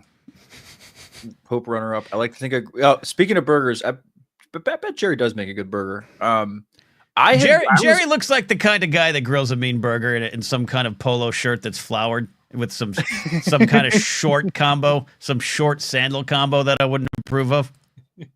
I kiss the cook pun on the apron. Kind of he's got wordplay on his apron. It's a Star Wars one. Yeah. It's a Star Wars one. No, but Jerry looked exactly like that, by the way, on the show on Saturday. It's like from his profile picture, that's exactly how he appeared. Yeah. What's Steve's go-to outside the sauce? Outside the sauce, I make a pretty good homemade pizza. But that's kind of sauce adjacent. Yeah. Because I am kind of like playing on the pizza. The new thing for me is the Thanksgiving dinner. I am like, I think 3 for 3 now on Thanksgiving turkeys, and I'm on a pretty good streak with the Thanksgiving turkey. I'm like Bob Belcher from Bob's Burger when it comes to my Thanksgiving turkey. He like obsesses over his Thanksgiving turkeys. It's like a whole thing. They do a Thanksgiving episode every year. And I fall in love with my turkey every year. It's a like 3 to 5 day relationship. That's a good healthy love. We're almost out of here. I wish Jerry. God, Jerry, can you call? I have the question we asked earlier tonight is perfect for Jerry. I love to talk to Jerry. Jerry's one of the best. Jerry, give me a chat, a thumbs up or thumbs down if you can call it. If not, I got to have him in Thursday before Bombad to ask him the post-divorce or separation relationship breakup restaurant question. Yeah. I want to know more about this from everyone there. So we'll see. 898 Firm says the key with turkey is to cook the thighs first. And see, this is what I love about the blathering. The blathering started with me yelling about cuts to Medicaid, unfortunately agreeing with Josh Hawley, and now we're talking about cooking thighs first on the turkey. Steve, this is what we do. This is an advertisement for the blathering. Yeah, I'll make notes to put this in one of the clips as far as one of our like ad shorts. But the beautiful thing about that is there is I don't know. There's like a flavor to the show a little bit, right? You get drawn in with that political discourse, but then you really you bring it home with here's how you cook a turkey. Well, I think this show starts and I'm usually like, what the hell's going on in the world? I sit down in front of this camera system. I don't know what's going on in my life. I'm feeding a squirrel by hand. I'm alone in this house now. I have no furniture in the house right now. I'm back to like, I've just moved to LA. I'm trying to sort myself out. And so you just kind of, you find a focal point yelling at Republicans or yelling at organized religion or something. And then it ends up here. It ends up here where we're talking about the real important things that make us go here. All right. Jerry says he just got home from work. Oh, look at this employed man making a paycheck and he's got to rub it in. Okay. But we'll give him a second. I think it's worth the wait. Unless you got to go, Steve. I think it's worth the wait. I want to ask Jerry this question. I was late getting home this morning. I got home from work as soon as I got home from work. I actually usually work from home, but I was out hobnobbing actually in our fine in the bastion actually, Ken, of democracy, liberty, justice. I was hobnobbing and rubbing elbows with people on K Street this afternoon. Oh, you're down in DC, huh? I was, doing the whole like schmoozing thing. I spent more time in the car than I did at the event I was at. What's it like to drive in DC? It sucks, dude. Can I swear? Can I like really swear? Yeah. It fucking blows, Ken. Okay, like, why? Because I don't like riding around in an Uber. I always feel unsafe. Yeah, well, no, the Uber might be the way to go because they don't care if their car like it's like fucked up or whatever. And they know like how crazy it is and stuff. I apologize to anyone in the chat who may be watching who's from the state of Maryland, but you motherfuckers don't know how to drive. It is everyone says that about the state that lives next to them. You know what I mean? I'm sure they say that about Virginia, but our joke in Virginia is Maryland can't drive. But I like grab my steering wheel a little bit harder if the person in front of me has a Maryland license plate and we're driving in DC, because now it's just like, I'm not from here, you're not from here. Neither of us know where we're going. Yeah, that's fascinating to me because you get Virginia over here, just a hop, skip, and a jump, but you get Maryland up over here and around it. But between them lies this district, and I'm fascinated by the two of you, Shelbyville and Springfield, that you'd all think that you don't drive, and it's probably I side with you. Oh no, thank you. Well, I mean, we're objectively right, just because we said so. But it's bad. It's really, really bad. Driving in DC is terrible. I'm always worried I'm gonna like hit some dude on a bike or a fucking e-scooter. I hate the god. I'm so glad the e-scooters are all, oh yay, we're not like burning fossil fuels. Great, awesome. I'm gonna murder one of you one day because you don't know how to like take a left goddamn turn. It's just, I'll tell you why. It's similar to I have scorn for bicyclists. Even though I agree, it could be a good thing, and I want to, combat global warming or climate change. I'm here for it. Brady is here to tell, he's got his ear to the ground on transit.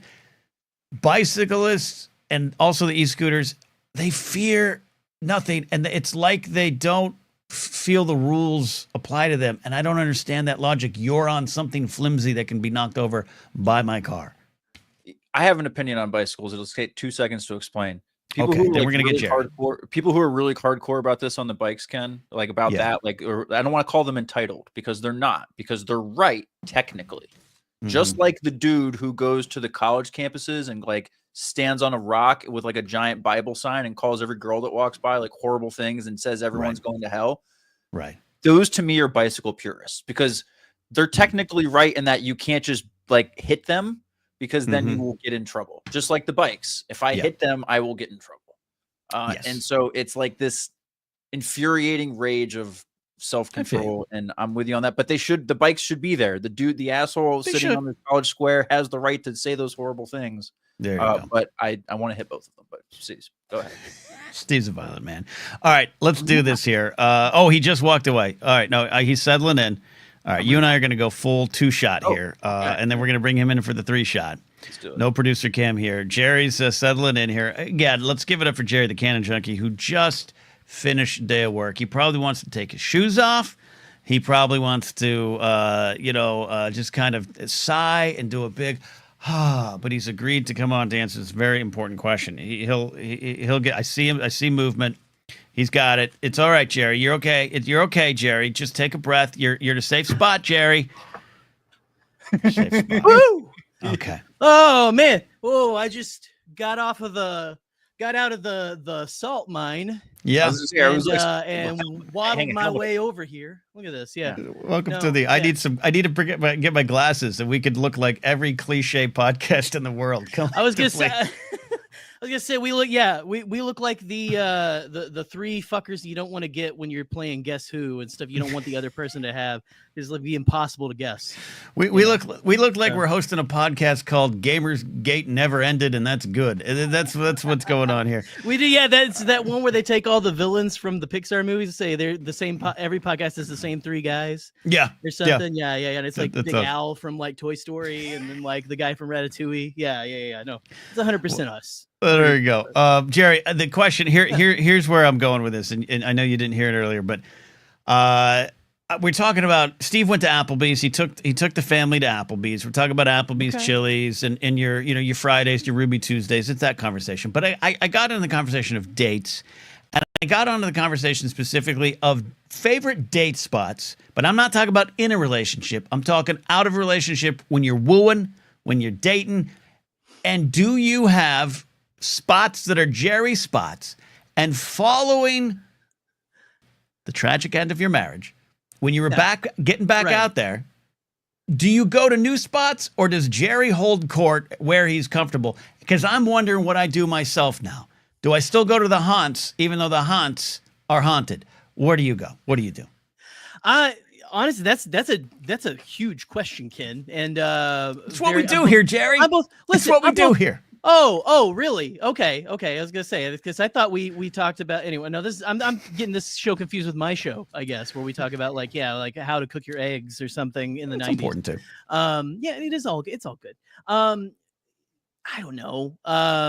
There's some places that I stayed away from for a little while. I think if I could give any advice, it's you do have to kind of give your distance for a little bit. You don't want to be using the same tricks over and over again with these new ladies and stuff like that, and I mean, you got to give yourself plenty of time to get ready to get back out there. Right. Yeah. But I mean, I don't know, man.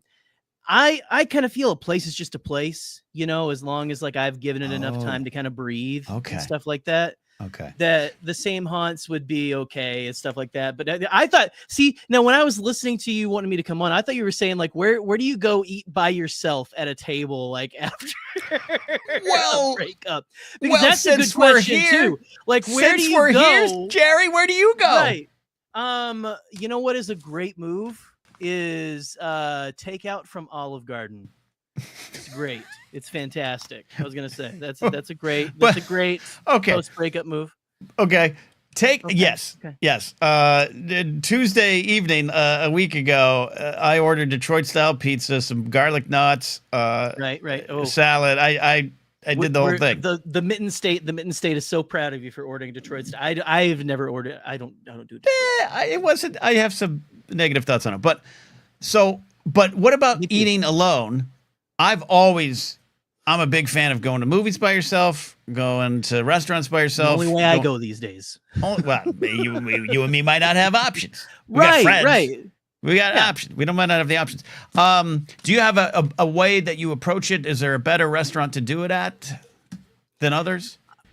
I mean, I've kind of found that it's just, I mean, it honestly doesn't matter, like where you go. Like, it's just, you just got to have that, like, you just got to, like, you got to have that can-do attitude when you're there, like, you got to, like, when you're talking to the server, you got to make sure that you're, like, entertaining and holding court. You know what I mean? You can't go in there like a sad affable.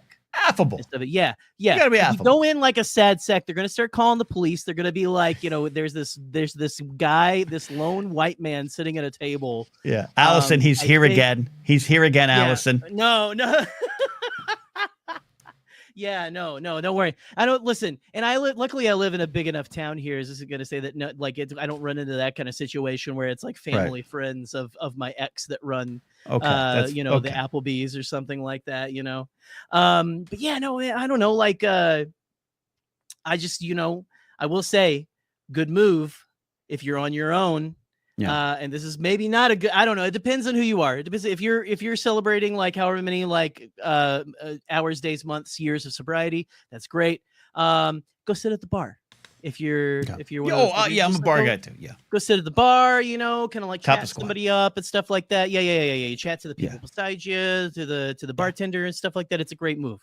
But I think that this is all becoming very sad.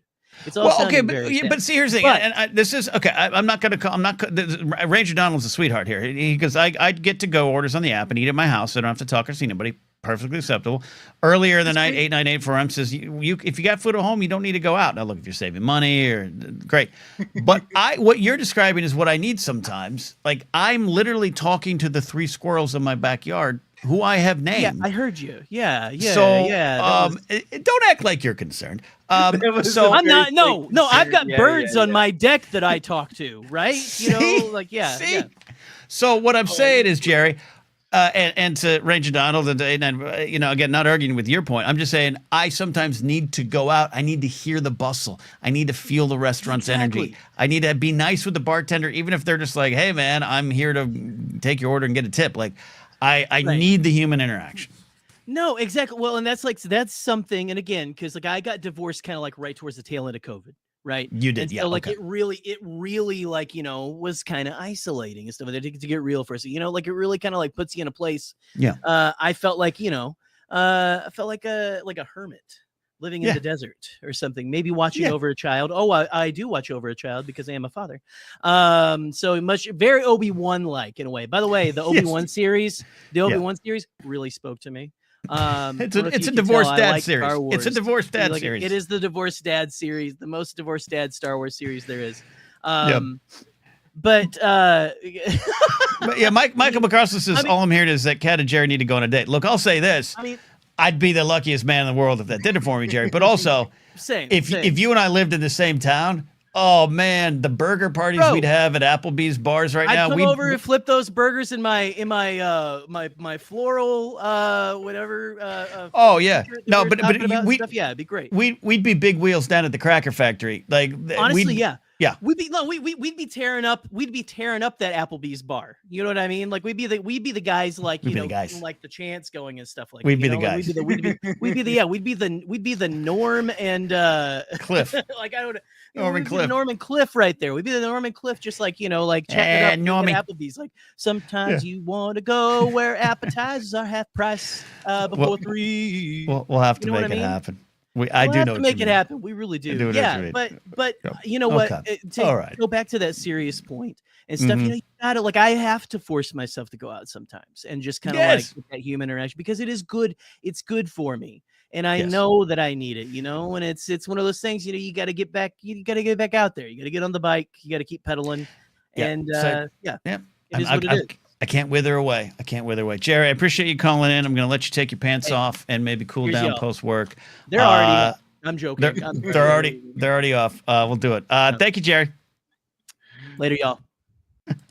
Lord Romo says I jumped in at the wrong time. No, you didn't, Romo. You did not. You're here at the perfect time. All right. Tonight when I signed in, I was like, we're going to do an hour. We're coming up on an hour 40, coming up an hour 45, and we're not done yet, Steve.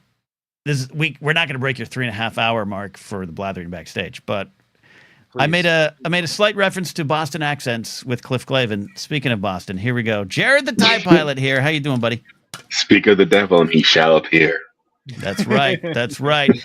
I know you've been watching some basketball tonight. Probably maybe throwing some dice or die tonight, getting those nat 20s. But and what's on your mind tonight? Where are we taking it?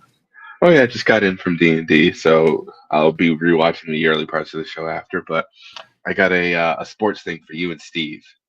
Okay. So there seems to be an issue with the our 4 main sports. Well, 3 of them, because football doesn't really do this. But the All-Star game is a dying breed of things. Yeah. Here's how I think we make the All-Star game more important. The East or Western side that wins said All-Star game, that side now has home field or home advantage on the championship game. So World Series would go to either the National or the American League, whoever wins that All-Star game. Hockey, East and Western Conference. So it's not a question of how good your team does when it comes to the big championship. It's, did your side in the All-Star game make it? Yeah. Well, so they finally stopped that in baseball though, right? But after the great tie in like 2001 or 2, they made the All-Star game was going to mean something again with the marketing campaign, and they did the World Series thing, but that's gone, right? I didn't know that actually was a thing. It was a thing for a long time. After a tie, there was a famous tie when the game was in Milwaukee, I believe, in front of Bud Selig's home crowd, and they ran out of players, and they called the game a tie, and it just had this atmosphere of, well, this game's bullshit. Even though it was always fun, but it used to, Pete Rose broke Ray Fosse's, arm in the All-Star game in 1970. It used to mean something, and so that started it. But you're not wrong about all of this. And in the NFL, I get it. Now we have skills competitions. I think that's for safety. It got to a point where we might as well just play flag football, and that's what they did. Basketball I don't follow as much, but baseball I just watched the one last year, and it's like they got the weird jerseys on. No teams feel represented. It just felt you might as well just do MTV Rock and Jock. So we need to fix it. Ranger Donald says the NHL fixed it this year. How did they fix it? They didn't do well. They had an all-star thing, but their big thing was they did a 4-nation face-off. So they had America, Canada, Finland, and yep, that was their big thing, and that was very well received. That went over very well. Players were very engaged in it. The fans were too. So actually, the NHL announced that next year they're not even going to have an all-star game. They're going to do something again different. They're just complete. I don't know if because they have the World Baseball Classic every 4 years. I don't know if it'll 100% work in baseball because I also like players being named to the All-Star team. I think, but you can still do that. It could be a paper thing, much like the NFL and the Pro Bowl. But I wouldn't mind seeing a mini I don't know, East versus West, something like United States versus the world, the All-Star game. I could be up for that. Steve, you watch baseball. Yeah, no, All-Star games suck. That's not like a hot take. They've sucked for a while. Baseball used to have the best one, traditionally. I mean, that's like, I don't want to sound too cliche, but back when I was a kid, the All-Star baseball game was like a big deal. Like Mark McGwire, Sammy Sosa, Ken Griffey Jr., like all the, it was a huge deal. And they actually really tried. And it's cliche also to say that the athletes don't try too, but they kind of like don't. I mean, watch the NBA All-Star game. They scored damn near 200 points. They're not really playing defense. They just don't want to get hurt. Right. So here's how you fix it. Here's how you fix it. You got to fix when you put it in the season so that getting hurt doesn't risk anything is number one. And number two is you need to give incentive to the players to play. So put a giant pile of money on the side of whatever court or field we're playing. I'm not kidding. You guys think I'm kidding? They do this at the World Series of Poker. They put a giant pile of money on the table and say, if we want Jennifer Tilly to come play in the All-Star game, we could do that. And here's what we're going to do, because these guys are billionaires and they have all more money than God, so they can afford to do this. You want to make your All-Star game better. You'll make more money than this on whatever you are going to pay for to do this. Right. Match whatever pile of money you put on the side of the court to charity, to this, to that, to the other thing, to the Little Sisters of the Poor, so that it all looks good. But tell the players, hey, winner of the All-Star game, you each get $10 million. Guess what? They're going to try. All right. Money. Jared, great stuff here, but I'm not going to let you go yet. I have one question for you related to Boston. Okay. I got into a fun message debate with a friend of mine who's currently in Boston, knows Boston pretty well. And I said, I want to give the town another try. The whole city was a big pub. I liked it, but it was cold. I don't know. I'm just a little scared of Boston. I don't know what to do with Boston yet. And they were like, "You're outrageous. This is the best city." And then they were in the North End, and I saw on their Instagram story they were in the North End, and I wrote them. I said, "Oh, I had a great burger there," and they were like, "You're an idiot. If you're in the North End, you need to have Italian food." What is that? What the North End's known for? And do you agree with it? And where should I go? Traditionally, the North End was the Italian side. The South End was the Irish side. So the North End also had the money. So that North End. Well, look at you disparaging the Irish. I hanged out in Southie a lot more than nobody can afford the North End. But I mean, any Italian restaurant you throw a rock at in Boston in the North End is going to be delicious. It's one of those scenarios. It's just like going from taco truck to taco truck in LA. They're all great. Okay. All right. I stand corrected. So it was my friend Michelle Boyd. A lot of you know Michelle Boyd. I'll drop her Twitch link here. Y'all should follow Michelle. The one thing I say for people in the North End, and I get shit on this from other locals because they're like, it's such a touristy trap. I don't give a fuck. It's so good. It is Mike's Pastries in the North End. I walked past Mike's Pastries, and Mark and I didn't go in because I looked at it and I went, come on now. It's a cream puff. Like there's nothing in there I wanted. But okay. So I dropped the link to Michelle Boyd's Twitch channel. Y'all should follow Michelle. She's nice enough to always rebroadcast this on her Twitch channel. But if you do, follow her and then leave a comment on the next live stream. Any of you watching, we told Ken he's an idiot for not having Italian food in the North End. I want you seriously all to do that, okay? Because I lost the debate. She was yelling at me on Instagram saying I was an idiot for having a hamburger in the North End. But all right, but I'll tell you what, Jared, next time in Boston, you're going to be holding my hand, taking me around that goddamn city, and you're going to take me wherever you want to go. We'll get some pasta and a cream puff. Sounds like a plan, my friend. Bring your drinking liver. I lost that one a long time ago. Thank you, Jared, for checking in here tonight. All right, stay safe, brother. Love you. All right, we're almost out of here. Steve. Thanks for hanging out, saving me tonight. Any final thoughts before we get on down the road? Oh, no. Thank you for having me. Appreciate it. Good to have you back. And thanks to everybody who called in, hung out with us. It was a great time. Great time indeed. Don't forget, if you're local, I'd love to see you come out for this co-headlining show Friday, May 30th, 7:30 p.m. Yoo-Hoo Room in Flappers. The comedy press conference will follow, but Mark Ellis and I are going to co-headline there. Really would love you all to come hang out with us. All right, that's it. Do it. Go to Michelle's page when she's live. Next time she's live, say Ken is an idiot. We told him to have Italian food. Thank you. It'll help my debate that I lost. All right, we'll see you next time. Bye.